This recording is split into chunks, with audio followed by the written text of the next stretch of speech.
আমরা একটা ভিডিওর মাধ্যমে জানতে চেয়েছিলাম বর্তমানে ভারতের রাজনীতি পেশা না সেবা।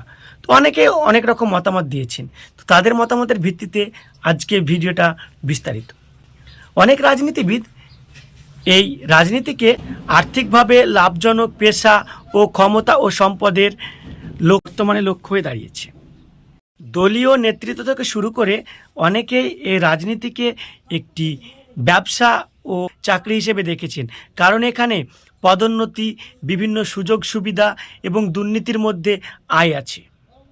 লবিং, দুর্নীতি ও স্বজন প্রতি টান মানুষকে স্বার্থপর করে তুলেছে এবং রাজনীতি বর্তমানে পেশায় পরিণত হয়েছে। অনেকে আবার রাজনীতিকে সেবা হিসেবে দেখছেন। অনেক রাজনৈতিক নেতা আছে যারা নিঃস্বার্থভাবে সমাজের জন্য কাজ করে, তবে তাদের সংখ্যা নেহাতি খুবই কম। জনগণের স্বার্থে জনসেবা এবং জনমাধ্যমের তাদের সুখ ও আনন্দ খুঁজে পায়।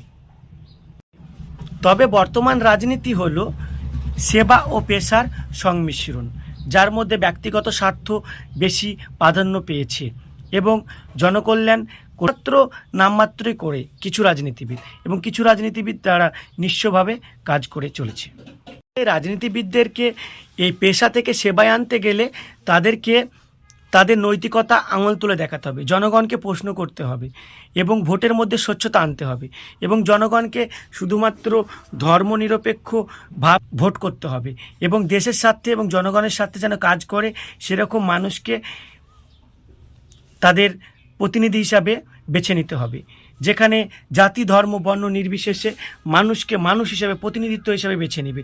যেমন একজন রোগী যখন অসুস্থ হয়ে পড়ে তখন ডাক্তারখানা গিয়ে সে দেখে না ডাক্তারটা কোন ধর্মের, সেরকম যখন একজন রাজনীতিবিদকে আপনি বেছে নেবেন সেটা কোনো ধর্ম, জাতি দেখলে হবে না বা কোন সমাজের দেখলে হবে না, সে জনগণের জন্য এবং আপনার জন্য এবং আপনার পরিবারের জন্য কতটা কাজ করবে তাকে বেছে নিন, তাহলে সমাজ উন্নত হবে। তাই বর্তমানে রাজনীতি হলো পেশা ও সেবার সংমিশ্রণ আমার মতে।